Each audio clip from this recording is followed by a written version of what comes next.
Gracias, compañero presidente. Compañeras y compañeros delegados, amigos y amigas de la UGT de Navarra, compañeras y compañeros de la Comisión Ejecutiva Regional, querido compañero y amigo Juan. En primer lugar, os quiero trasladar un saludo fraternal de la Comisión Ejecutiva Confederal, un saludo personal también por mi parte. Estamos ya en los últimos momentos de este congreso, de este 10º congreso de la UGT de Navarra. Acabáis de conocer los resultados tanto de la Comisión de Control como de la Comisión Ejecutiva Regional.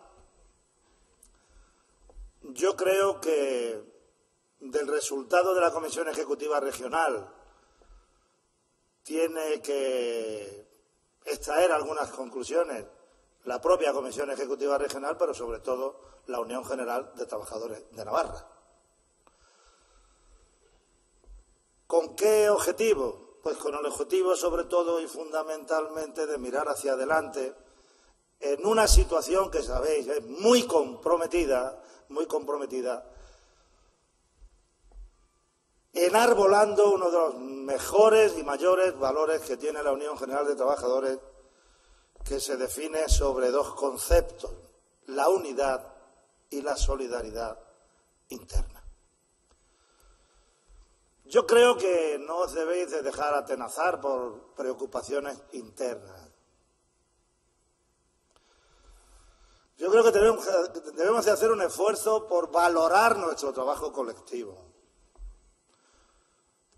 Las mismas delegadas y delegados que hoy estáis aquí, obviamente, votasteis la gestión de la Comisión Ejecutiva saliente. Os reconocisteis en la gestión de aquella Comisión Ejecutiva. Y así lo expresasteis con vuestro voto. ¿Qué quiero decir con eso? Que esta organización está en condiciones de hacer las cosas tal cual las ha estado haciendo en este pasado reciente, en una coyuntura muy complicada. Y con vuestra Comisión Ejecutiva Regional al frente, tenemos que encarar esta etapa. De cara a las trabajadoras y a los trabajadores de Navarra, sabéis que por parte del Gobierno se está intentando trasladar a la opinión pública un mensaje a favor de un escenario de recuperación económica. Yo creo que están cayendo en lo que podríamos denominar la autosugestión del Gobierno. Nosotros no vemos ni por el forro que la situación de nuestro país pueda cambiar para bien a corto plazo. Hay datos de muy diversa naturaleza que así lo apuntan. Para que tengáis una idea, la deuda pública, que es lo que deberá el conjunto del pueblo trabajador español, no dejará de aumentar hasta el año 2016. Seremos el país de Europa donde más aumentará la deuda pública. Por lo tanto, estaremos más endeudados que estamos en la actualidad. La cifra que más nos importa, la cifra de la encuesta de población activa, arroja una imagen demoledora. Más de 6.200.000 personas que en este momento no tienen empleo. Y de ellas, más de la mitad no tienen ningún tipo de prestación económica para hacerle frente a las necesidades propias y de su familia. Ha caído o sigue cayendo el crédito a los hogares y a las empresas de nuestro país. Ha aumentado la pobreza.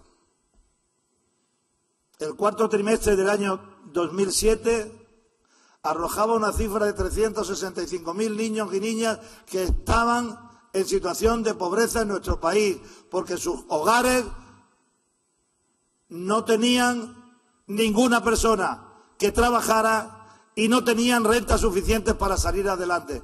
Esa cifra en la actualidad se ha multiplicado por 3. Hay más de 1 millón de niños y niñas en España que están en el umbral o bajo el umbral de la pobreza. El año de vigencia, más de 1 año de vigencia de la reforma laboral, se ha cobrado 850.000 empleos y se ha provocado un aumento de la reducción de los salarios en nuestro país.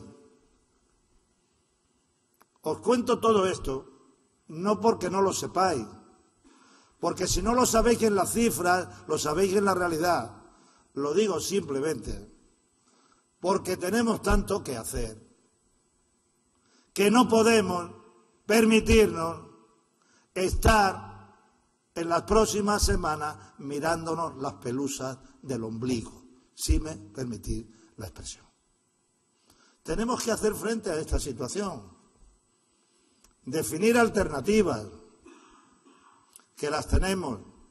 Vuestra organización ha conseguido, con otras organizaciones sindicales, como es el caso de comisiones obreras, y organizaciones que vertebran y articulan la denominada sociedad civil, a través de la que hemos definido como cumbre social a nivel confederal.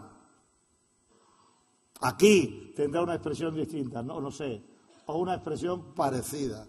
¿Sabéis lo que hemos conseguido? Desmontar 2 mentiras. Una, que esto funciona.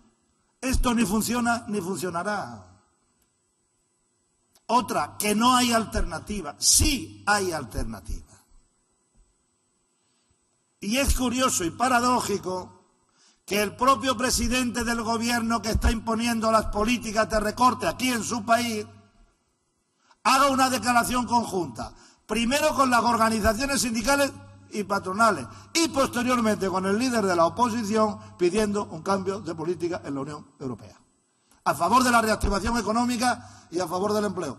En nuestro caso, la declaración lo que decía,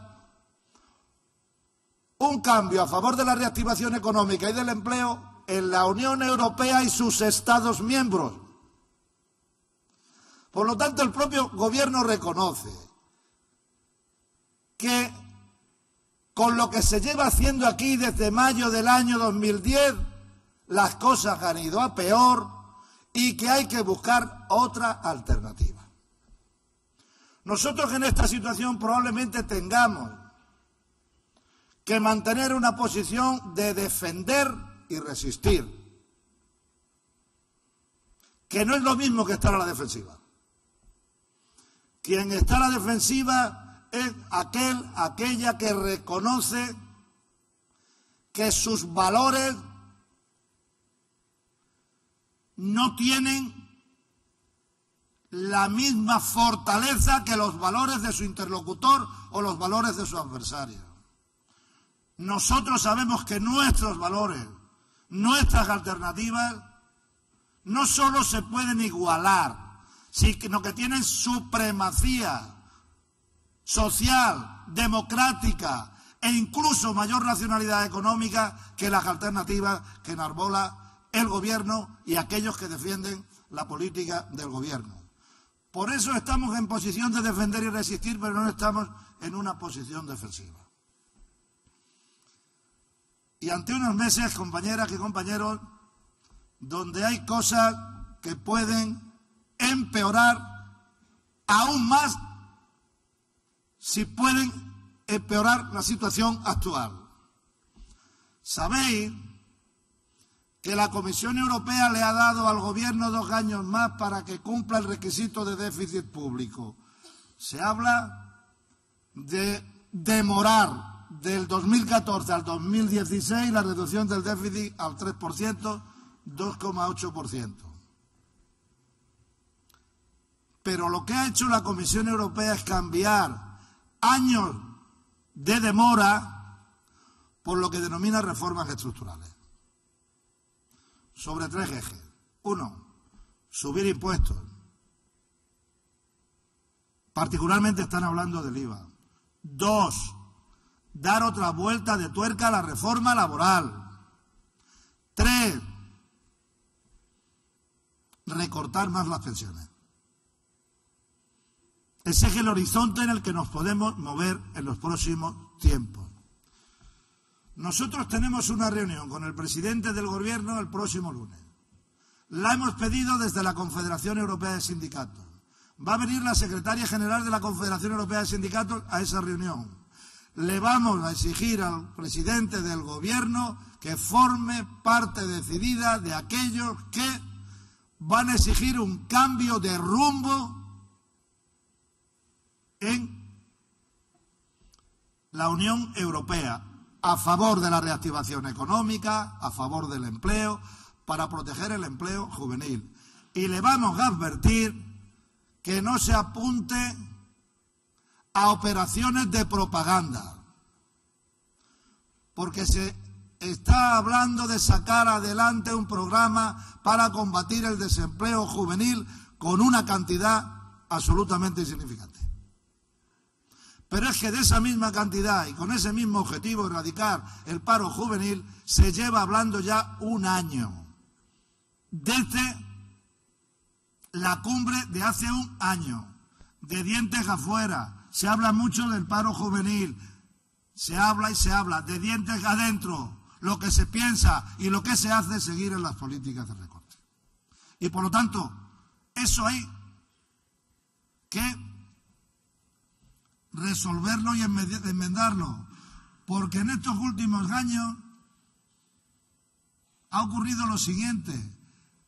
Europa en su seno tenía un país que era Alemania, a la que se definía como el enfermo o la enferma de Europa. Y con las políticas que ha impuesto Alemania en los últimos años, lo que ha ocurrido es que Alemania ha sanado y ha convertido a Europa en el enfermo o la enferma del mundo. Y eso hay que cambiarlo. Y le vamos a decir que no estamos dispuestos a aceptar que lo que plantea la Unión Europea en relación con las pensiones y lo que dice el informe de la Comisión de Expertos vaya hacia adelante. Porque los problemas internos de nuestro sistema público de pensiones están adecuadamente tratados en lo que hicimos hace algún tiempo en un acuerdo con el gobierno de entonces y con la patronal. Un acuerdo que tenía un fortísimo consenso. Y que el gobierno actual, que entonces era el principal partido de la oposición, no lo secundó. Por razones contrarias a lo que hoy está diciendo. De manera tal que no vamos a aceptar que por partida doble, y no solo a los pensionistas futuros, sino a los pensionistas actuales se les recorte la pensión. ¿Qué es lo que plantea el informe mayoritario de la Comisión de Expertos? Mirad, el comité de expertos sacó ese informe en una semana muy mala para el prestigio de las comisiones de expertos. Porque esa misma semana supimos que la comisión de expertos mejor pagada del mundo y se supone más prestigiada en círculos financieros, que se llama Fondo Monetario Internacional, tuvo que reconocer de manera vergonzosa que había fracasado en las previsiones en relación con Grecia. ¿Y quién le devuelve el sufrimiento a la población griega? ¿Quién le devuelve los empleos perdidos? ¿Quién le devuelve la renta que ha desaparecido? Es muy fácil hacer un informe sin pagar las consecuencias. Y aquel informe, para que lo sepáis, de cara a Grecia, la previsión temporal era a 4 años vista. Es que el informe de la Comisión de Expertos es a 40 años vista. Por lo tanto, las posibilidades de amarrarla son 10 veces más altas, como mínimo, que lo que ha ocurrido entre el Fondo Monetario y Grecia. Le vamos a hacer esta advertencia al presidente del Gobierno. Y con la reforma laboral lo que debería de hacer es erradicar cuanto antes las partes más dañinas de la misma. Porque no es verdad que haya apostado por preservar el empleo. Es una máquina picadora para la destrucción de empleo. Y hay que al menos corregir las partes más dañinas de esa reforma laboral. Y corregir, por ejemplo, todo lo relacionado con la política educativa.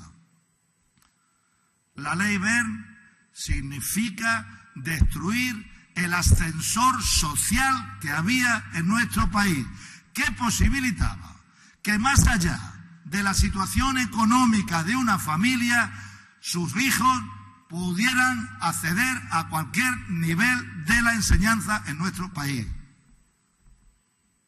Eso es lo que significa en la práctica la ley Wert.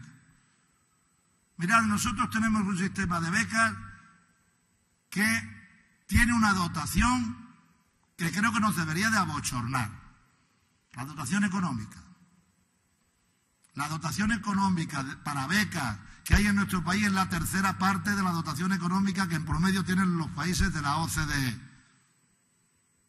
Es decir, la mayoría de los países nos dan sopas con ondas a la hora de destinar recursos para la dotación de becas. Pero es que le dan una orientación a las becas por la cual lo que se pretende primar es la excelencia y no la situación económica. Y cualquiera puede comprobar cómo está llena la historia de España y del mundo de genios científicos o genios de la literatura que tenían malas notas. A Unamuno lo suspendieron en literatura. De Einstein decía su profesor: este niño no va a ir a ninguna parte. Del último premio Nobel de Medicina, el del año 2012, hace 50 años, su profesor decía que aquel niño era un desastre. Hay gente que no acredita notas suficientes, pero luego son genios. Y esos tienen remedios y su situación económica es saneada. Pero si la situación económica de su familia le imposibilita acceder a la enseñanza, está frustrando la oportunidad para esa familia, para esa persona y para este país de tener una persona que haga una contribución decisiva para el desarrollo. Y por lo tanto, todo eso, compañeras y compañeros, lo queremos y lo tenemos que combatir. Y deciros que tanto en España como en Europa los sindicatos estamos unidos y debemos de mantener ese valor. ¿Sabéis por qué estamos unidos los sindicatos en Europa, en la Confederación Europea de Sindicatos?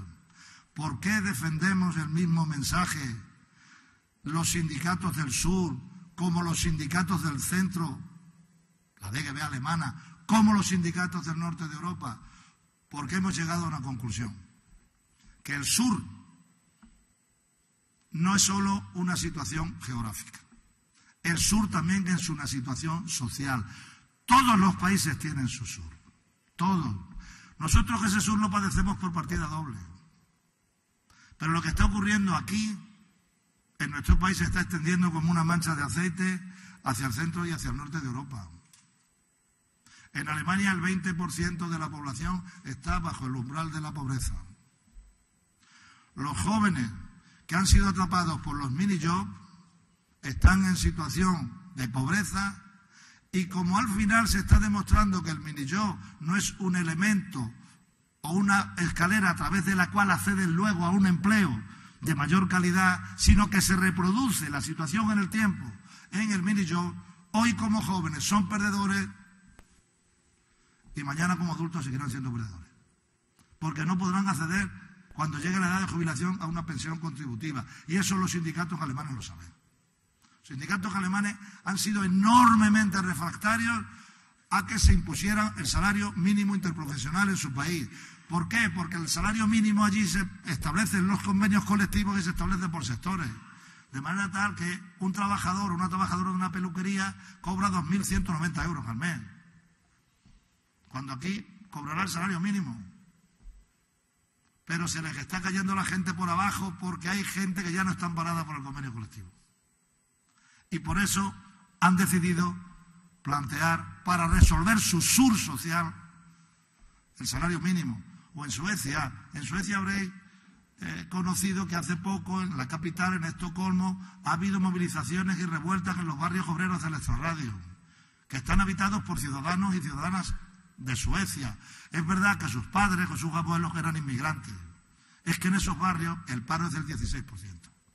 No es el paro del 6% como hay en el conjunto del país nórdico.